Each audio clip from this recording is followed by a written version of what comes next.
Welcome back to Coffee and Conversation. For all you Audie fans, my bad boy is playing outside. It's a bright, sunny day today. It's in the mid-60s, so warm, pleasant, and he's out playing. He's just having a good time. It's going to be warm tomorrow as well, but it's supposed to rain. And then Monday, it's going to get very, very cold. So I figure he might as well enjoy himself while he's got the good weather today. As for the cat food wars, I am very close to just admitting defeat. Audie's very happy because I think he knows he's won. I mean, really, who am I kidding? He was going to win from the beginning.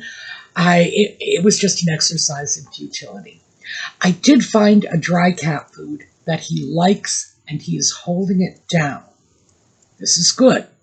I don't know how much longer this will last because his little tummy has been rejecting the dry cat food, but that's what he likes. This goes back to the time when he was just out in the world as a stray, and I would feed the stray cats. And the cat food I was using was Meow Mix.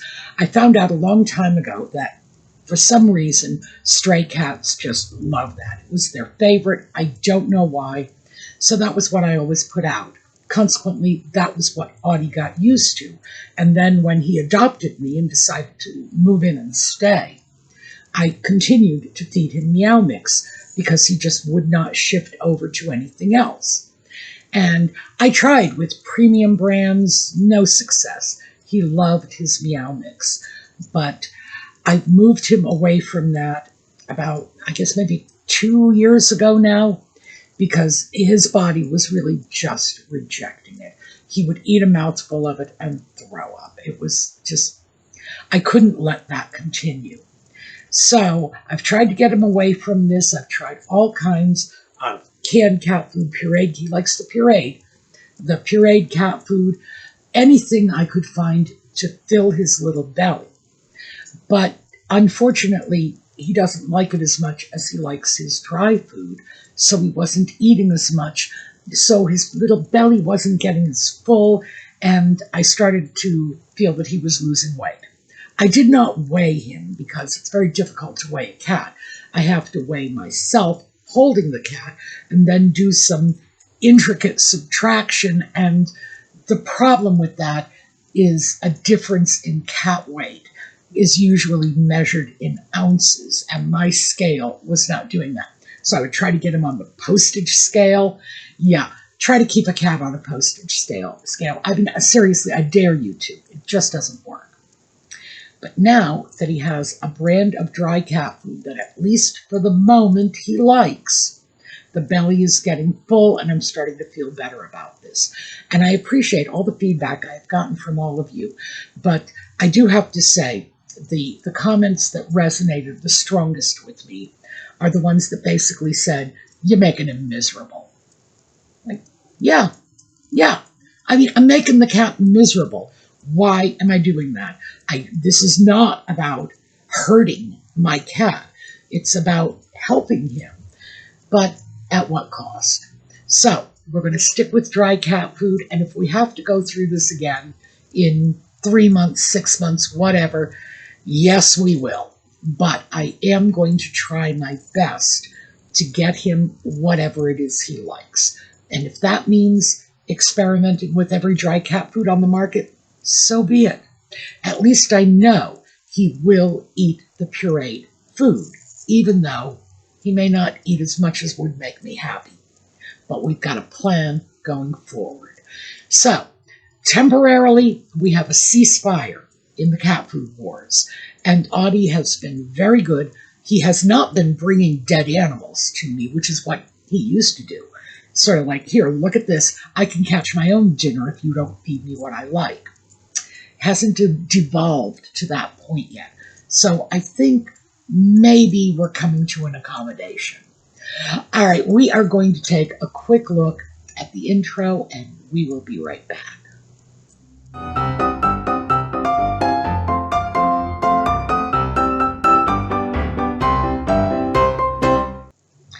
So Before we get started, I just wanted to share a couple of purchases. These are not recent purchases, but they are purchases I have discussed with you before.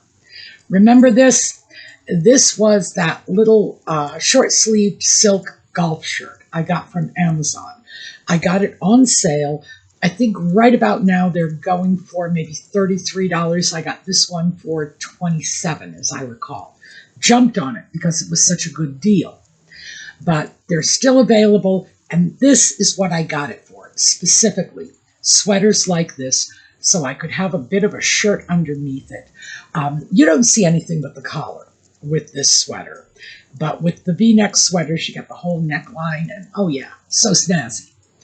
But I wanted a silk shirt because it would be very light and easily fit under a cashmere sweater that is itself lightweight and not designed to go over a big bulky shirt.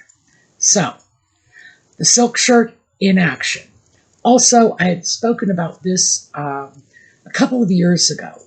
I picked up cashmere sweaters from a company called Quinn's, and they have a nice selection, different necklines. This is the crew neckline. I have a couple with V necklines, and they're like $50 a piece, and that is their regular price. Now, is this the finest cashmere on the planet? No, it isn't, but it's cashmere, and it's decent quality, and it's well worth the money. And as I say, the colors, lots and lots of colors. So I did want to share that with you because I know we've talked about this in the past. So you get to see in action the stuff I've been mentioning. And in a very roundabout way, that kind of leads us to today's topic. I had been just looking around in general. Oh gosh, I will read anything. If I have nothing better to read, I will read the back of a cereal box. So, yeah, I know. I'd like to shut the brain down sometimes, but it just doesn't cooperate. I started looking at things like the issues and problems and concerns of women our age. And most of us are over 40, at least, in this channel, that's pretty much where we fit into the overall scheme of things. I am 71, by the way. I don't know if I've mentioned that recently. I wish I could say I don't lie about my age, but I lie about my age all the time. Next year, January will come. My birthday's in August, but January will come and I will start telling people I'm 72. I'm very casual about how I define my age because, frankly, at my age, what difference does 8 or 9 months make? But I've been looking at this, looking at the issues that many of us face, most of us, in fact, because I am by myself with my cat. I am happy. So I don't have a lot of the issues that other people have. Now, of course, I was a young person with the same life everybody else had, so there were times when my concerns were reflective of mainstream concerns. They're not so much anymore. I congratulate myself on having managed to get myself into a situation where I'm free to go my own way and worry about the things I want to worry about. Not everybody is as fortunate.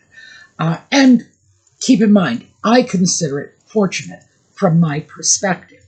I'm sure there are a great many people who are very happily married and would say, going your own way by yourself is my idea of a nightmare. And yeah, it probably is. On the other hand, having to deal with someone else's wants and needs day in, day out is my idea of a nightmare. So we have our own perspectives we bring to bear. And as I was looking at this, I was trying to figure out if there were universal themes. Is there anything that cuts across the board? Does it cut across socioeconomic issues? Does it cut across educational levels? Does it cut across lifestyle? Are you in a marriage, a relationship, or are you alone? I was looking for the common denominator that most of us have. And I think I may have latched on to it. Now, keep in mind, I didn't do this research. I just dug around, and I am explaining to you what other people have researched.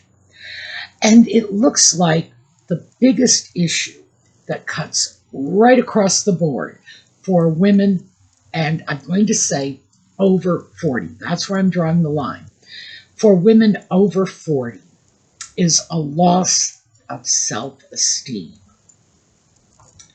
When I first read that, I thought, how tragic that is. And then I realized, but it's predictable, it was inevitable. I see this every day. I see this when I look in the mirror because I suffer from this as much as anyone else. And I thought it was worth examining because I'm sure that many of us are going through this. And it can be difficult to identify. It can be difficult to say, to just look in the mirror and say, I am a person whose self-esteem is lower today than it was 20 years ago, 30 years ago, 40 years ago, whatever. Because we don't want to admit that. And we don't want to self-identify as someone who feels bad about themselves, even though many of us do.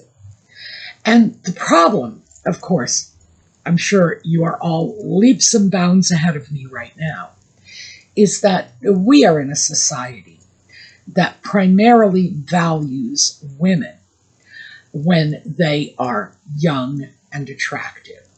Yes, it's the biological imperative. It is the desirability as a sex partner in order to procreate and keep the species going.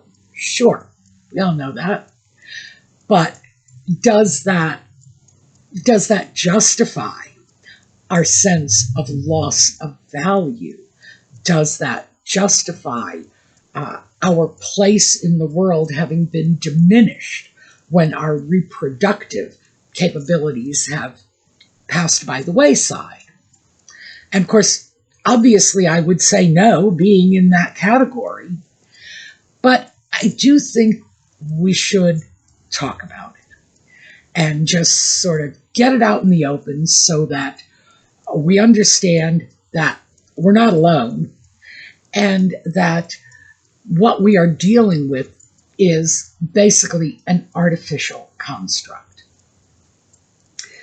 Today, a woman my age looks decades younger than the same woman of my age in the 1920s, the 1930s, the 1940s, etc. And is this just Instagram filters? No. Is it cosmetics? For the most part, I would have to say no. Probably not. I wear minimal makeup. You all know that. What you see is what you get. So if you see me wandering around the community, you're not going to have any trouble identifying me because I'm not using filters and I am not painting myself up as if I were Kim Kardashian. So, yeah, the fact of the matter is I probably look considerably younger than my grandmother did when she was my age. From my own recollections, I would have to say, well, yeah, I do. I remember my grandmother when she was my age, and no, this is not what she looked like.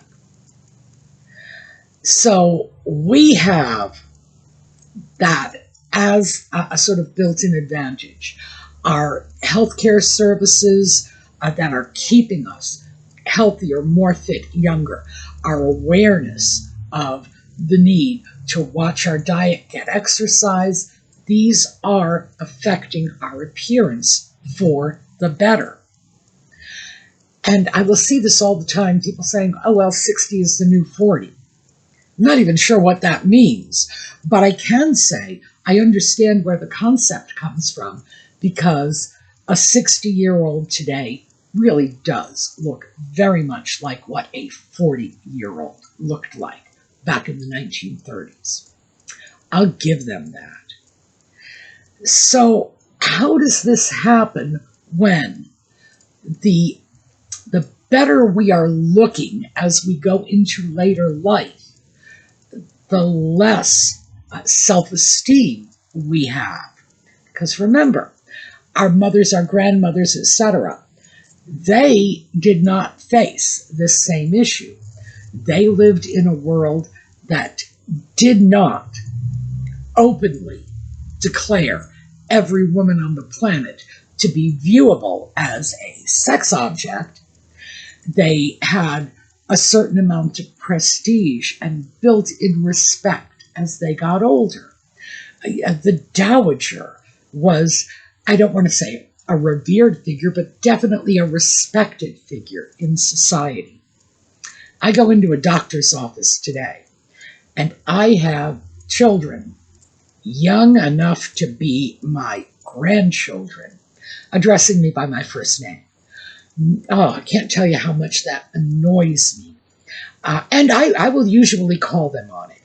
I don't want somebody that I don't know, a complete stranger, addressing me by my first name without my permission. That is just bad manners. That was considered very bad manners in my generation.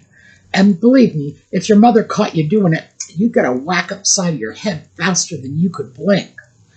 So, yeah, I don't like that. No. I figure if you're going to take me out of the sex object pool, at the very least, put me into the respectable older woman, Mrs. Hamilton pool, minimally. It's my minimal expectation. So I can understand where these things are coming from. And like I said, that legitimate biological imperative of valuing young women of a breeding age because there is that need for procreation to continue the species. But we're not cats and dogs. We are thinking human beings. And by the time women are my age, it's not just about whether or not we can continue to make babies. It's about the knowledge and wisdom we have acquired over our lifetimes, and we're unhappy when we see that diminished. We look at this and say, it's not okay for you to compare me to some 20-year-old social media influencer who looks like a China doll because she's got all these filters on her photographs, and because, you watch her literally paint a face on her existing face. Scary. So naturally, our self-esteem is going to drop. Is this inevitable? Is this absolutely necessary? Is there nothing we can do about it? And I would say, no, no, no, no, no.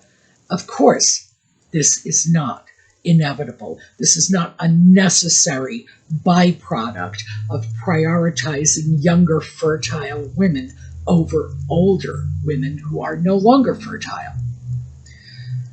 Yeah, that whole biological imperative falls apart when you realize, as I say, we're not cats and dogs.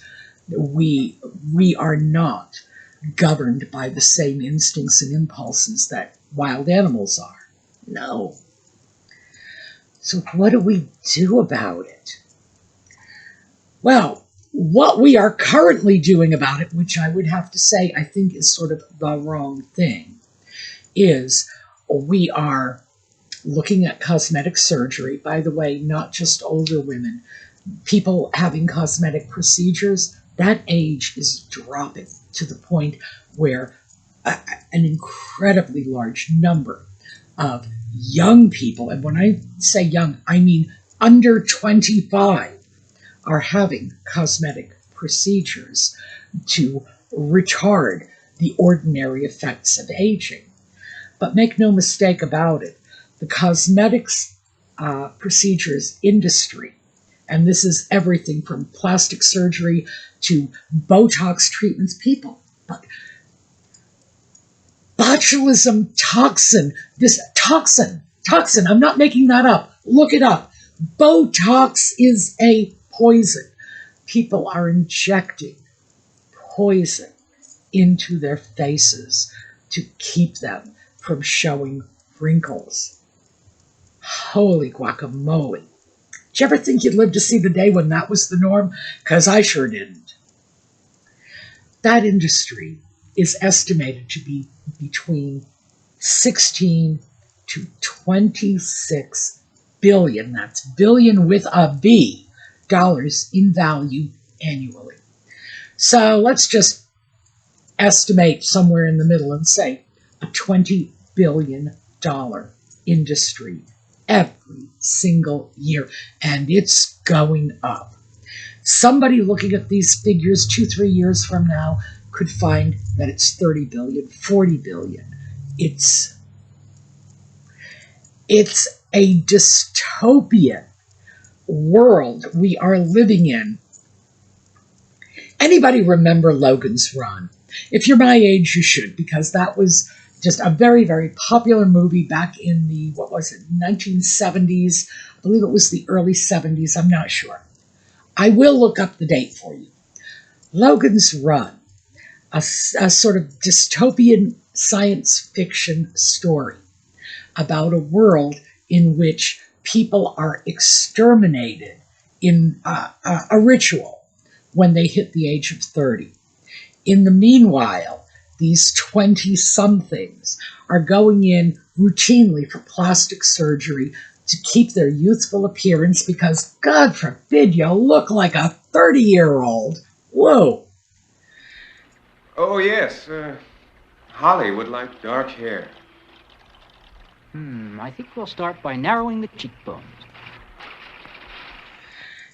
I had no idea that a movie like this would actually be prophetic, but it is, except for the part where they're killing off the over 30s. But the rest of it, yeah, 20-somethings going off and getting their faces changed because their skin might not be as tight as it once was. There might be a little smile line here or there.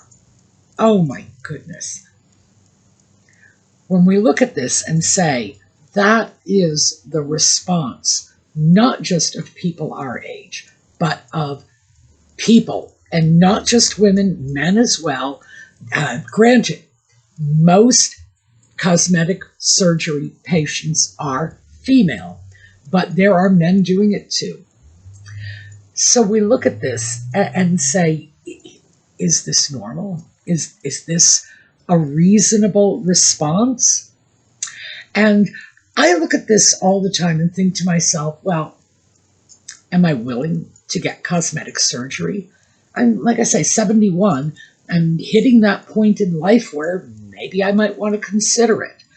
I don't think I would, because I would be unhappy if I couldn't recognize the face I saw in the mirror. I think whatever unhappiness I might feel about looking older, it couldn't match the unhappiness I would feel from a complete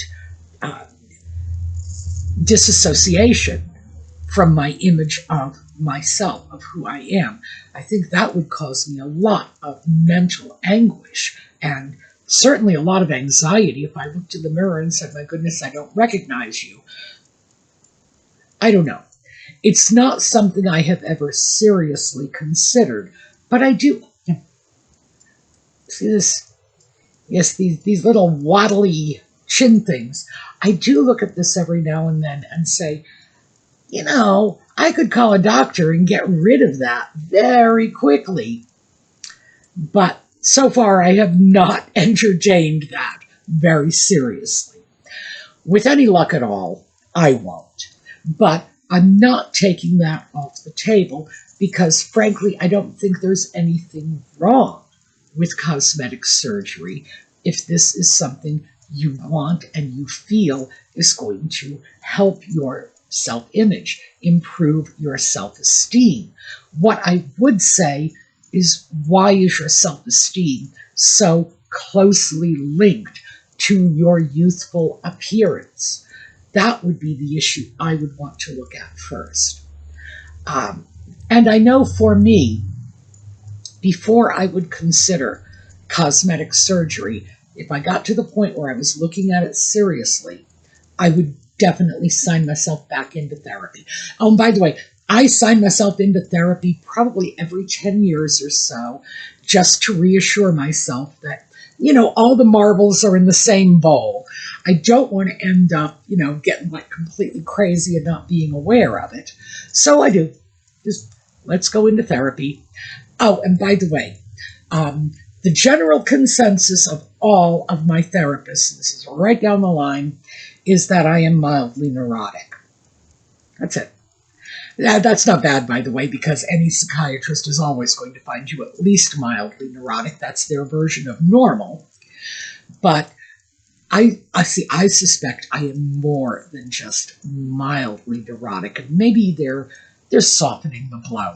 Maybe they really want to say, you are exceedingly neurotic, but we don't want to tell you that because being exceedingly neurotic, you might have a breakdown if you have to face the truth. Who knows? But would I go for cosmetic surgery before I sat down with a well-qualified professional and tried to figure out what I was trying to address, why I was trying to address it? No. Because cosmetic surgery is invasive, it is expensive, your medical insurance is not going to pay for it, and like any surgery, there is a risk involved. Would I put myself through that without some reasonable confidence that it would give me what I want?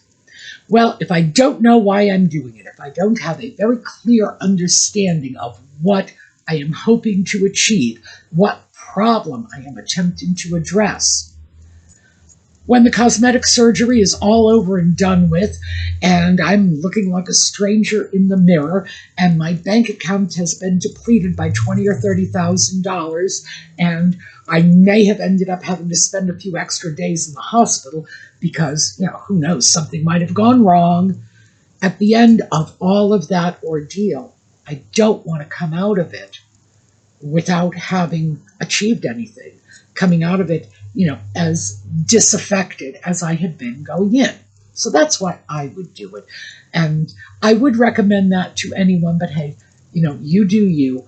For me, I would really, really want to know why I was doing something that dangerous, invasive, life-altering. And at this point, I haven't come up with a good enough reason to even consider it seriously. So I'm a long way from that point yet. But if I get there, you better believe I'm going to take a close, careful look at it. That does seem to be the way many of us are responding. We're getting older and we say, let's go find a doctor and let's get under that knife and see if we can fix things. But there are many other ways too.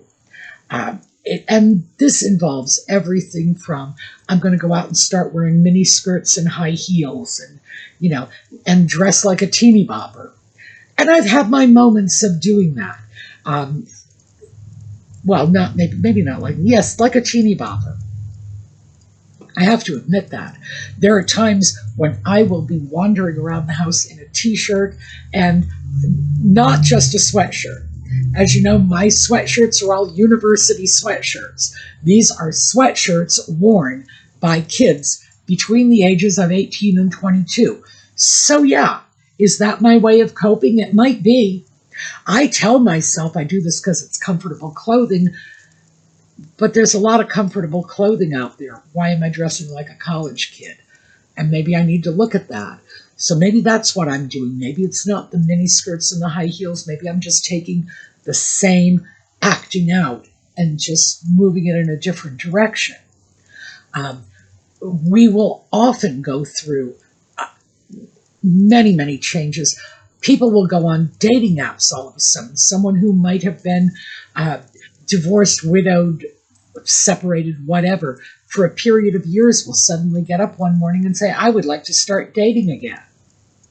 You know, if you'd like to start dating again, more power to you. But if you're going to do it by getting on dating apps, I would say proceed with great caution, because dating is something that is very, very dangerous when you're doing it with strangers. So just be mindful. But we see all kinds of things. People will change careers. Oh gosh, and that's another thing I did. In my younger days, I never would have imagined myself making YouTube videos, largely because making your own videos and YouTube and all these things, this was not a thing. This was not an option for me. It wasn't as if, lo, those many years ago when I went into college, I could write down I would like to major in YouTube videos. That would have gotten me committed. But we all have our ways of acting out. And I think the message I would like to throw out there is we really need to just put the brakes on this, to stop, take a breath, and re-examine the situation. Yes, we may be getting older. Frankly, most of us are not ready for the rocking chair and the tartan blanket sitting on the front porch pretending to be Granny Clampett. No, it's not who we are. That's not what we need to be doing. And that is not the only alternative to this loss of self-esteem. Obviously, it's important to accept ourselves at whatever stage of life we happen to be in. That is critical. But I also think it would behoove us to just take a look at who we are, at what we have to offer, and instead of allowing our self-esteem to get eroded because we are no longer nubile 20-somethings ready to go off and breed, doesn't mean we have no use and no value. I think we just need to reframe our thinking and get back in touch with the use and values we do have. We have skills, we have knowledge, we have wisdom that has been acquired over the years. This is important. We are entitled to common civil respect, which is why I don't let those teenagers get away with just calling me Sue as if we went to high school together. No, their grandmothers might have gone to high school with me, but they did not. And that's one of the little ways in which I bolster my daily sense of self-esteem. When I go out into the world, I insist that I be treated with the common civil respect that I would have used when I was a young person dealing with someone my age. Because, like I say, my mother, she would have slapped me in the head if I didn't. So, yes, that's my little crusade. Also, we have so many other ways. And if you are in a situation where you feel the people around you are eroding at your self-esteem, then it behooves us all to take a look at that and say, what's going on? Are we contributing to this?